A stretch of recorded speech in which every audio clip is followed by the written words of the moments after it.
नमस्कार, आप देख रहे हैं हमारा विवेक न्यूज। मैं हूं आपके साथ आपका अपना विपिन सिंह भदौरिया। जैसा कि मैं एक खोड़ा के एक मंदिर में आया हूं जिसका नाम पर्वतीय शिव मंदिर निर्माण समिति के द्वारा ये मंदिर चल रहा है और यहाँ पर कुछ उत्तराखंड कार्यकर्ताओं द्वारा एक इनकी संस्था चलती है। क्या संस्था का नाम है?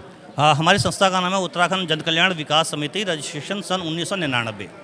कहते हैं कि उत्तराखंड जहाँ देवों की भूमि है और जहाँ पर प्रकृति का सौंदर्य का वर्णन हुआ और देखने को मिलता है, तो वहीं पर उत्तराखंड के लोगों ने आज इनका जो पर्व है हरेला पर्व के अवसर पर इन्होंने एक कार्यक्रम किया जिसमें इन्होंने तुलसी के पौधे बांटे हैं। और तुलसी चूँकि हिंदुओं पर्व में या हिंदुओं में तुलसी का एक विशेष महत्व है और इनका कि और होता है, प्रकृति को बढ़ावा देने के लिए होता है, वृक्ष लगाने के लिए होता है। और इसी तरह इन्होंने अपना ये पर्व हरेला का विशेष रूप से मनाया। कुछ विशेष बात इस पर्व को लेके? विशेष बात यह है कि उत्तराखंड का यह लोक पर्व है और ये पीढ़ियों से सदियों से मनाया जा रहा है। ये विशेष रूप से पर्यावरण को समर्पित है। इस दिन पूरे उत्तराखंड के निवासी प्रत्येक घर से एक वृक्ष जरूर लगाते हैं और इस दिन इस त्यौहार को एक संक्रांति के रूप में भी मनाया जाता है और पूरे उत्तराखंड में पर्यावरण को समर्पित ये त्यौहार है।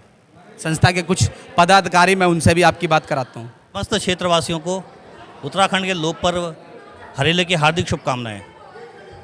पर्यावरण के प्रति हमारी जो प्रतिबद्धता है, जो समर्पण है, ये हमारी पीढ़ियों से दर्शाता है। हरेले का पर्व उत्तराखंड के लोग पीढ़ियों से बनाते आ रहे हैं। आज हमारी सरकारें, हमारा प्रशासन निरंतर वृक्षारोपण पर और पर्यावरण को बचाने के लिए निरंतर प्रयास कर रहा है, लेकिन हजारों हजार सालों से हमारे जो पीढ़ी पिस्तान के लोग हैं, जो हमारे बुजुर्ग लोग हैं, इस हरेले के पर्व को मनाते आ रहे हैं। और इस हरेले के पर्व का जो विशेष मतलब आरक्षण है वो ये है कि आज के दिन हम वृक्षों को समर्पित करते हैं, हम वृक्षारोपण करते हैं और हरेले में 7 प्रकार के नाजों को बो करके उसको आशीर्वाद के रूप में प्रकृति को समर्पित करते हैं और अपने पूरे परिवार को सुख समृद्धि के लिए हम इसका प्रचार प्रसार करते हैं। और जिस प्रकार से एक त्यौहार मनाया जाता है, हम उसी तरह पूड़ी पकवान हलवा बनाकर इस त्यौहार को बचपन से मनाते आ रहे हैं। लेकिन इसका बड़ा उद्देश्य है कि उत्तराखंड में ये जो जागृति है हजारों हजार सालों से है। हमारे बुजुर्ग हमेशा की तरह इस बार भी हम सब मिल करके आज हरेले को मना रहे हैं। ये जो त्यौहार है पूर्ण रूप से पर्यावरण को समर्पित है। हम निरंतर अपने आगे आने वाली पीढ़ियों को भी इस त्यौहार की महत्वता समझाते रहेंगे। आप सब ने उत्तराखंड जन कल्याण विकास समिति के बैनर तले आज हमने तुलसा जी का वितरण किया। इसी प्रकार हम निरंतर अपनी इस पीढ़ी दर पीढ़ी आने वाले त्यौहार को बनाते रहेंगे। समस्त क्षेत्रवासियों को, उत्तराखंड वासियों को हरेले की हार्दिक शुभकामनाएं। बहुत बहुत धन्यवाद। जो हमारा उत्तराखंड जन कल्याण विकास समिति के द्वारा जो हमारे उत्तराखंड में जो हरेले का जो त्यौहार जो मनाया जाता है, ये बड़े पर्व के साथ मनाया जाता है। और इस त्यौहार के दिन हमारी उपलक्षता है कि पर्यावरण के बचाने के लिए हरा भरा जंगल और इसके लिए ये कार्यक्रम किया जाता है और इसको बड़े धूमधाम से हमारे उत्तराखंड समाज के लोग मनाते हैं।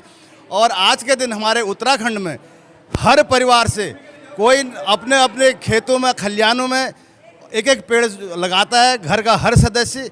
इसीलिए उत्तराखंड को हरियाली की भूमि कहा गया है और वहाँ पर इस प्रकार से हरियाली होती है। और इसी पर्व को संस्कृति को ध्यान में रखते हुए आज हमारे उत्तराखंड जन कल्याण विकास समिति ने भी अपने समाज के द्वारा यहाँ पर वृक्षारोपण का प्रोग्राम किया है। इसके लिए मैं अपने उत्तराखंड जन कल्याण समिति के पदाधिकारियों का और समस्त जो हमारे उत्तराखंड समाज के लोग हैं उन्होंने इस कार्यक्रम में बढ़ चढ़ के भाग लिया है और इसके लिए मैं अपने उत्तराखंड समाज का बहुत बहुत धन्यवाद करता हूं।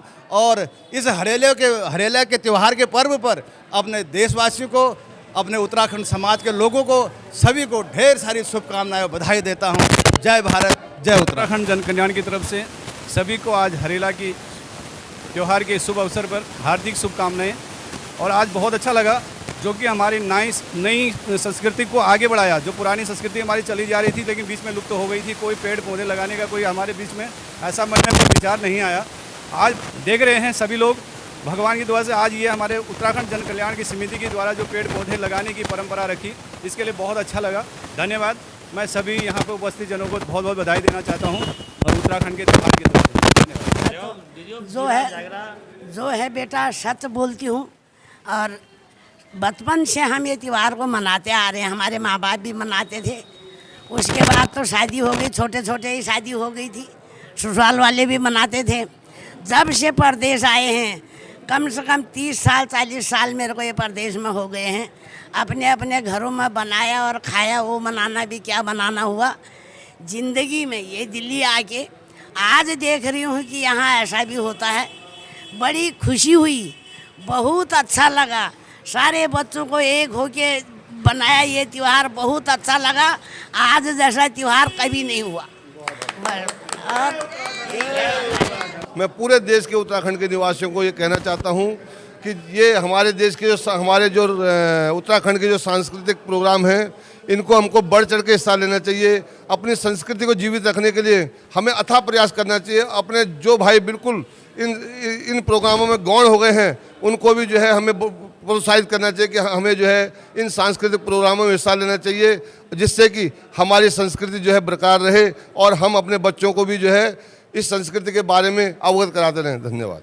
हरेला महापर्व की सभी को यहाँ पे जितने भी उत्तराखंड जन कल्याण समिति के पदाधिकारी और उनके साथ आए हुए सभी को हार्दिक शुभकामनाएं। ये हरेला पर्व जो है ये हरियाली का पर्व है और इसमें जो हमारे उत्तराखंड जन कल्याण समिति ने जो पेड़ बांटने का जो कार्य किया है, इसे हमें बहुत ही अच्छा लगा। ये पहली बार हमको आज यहाँ पे खोड़ा में रहते रहते 30 साल हो गए।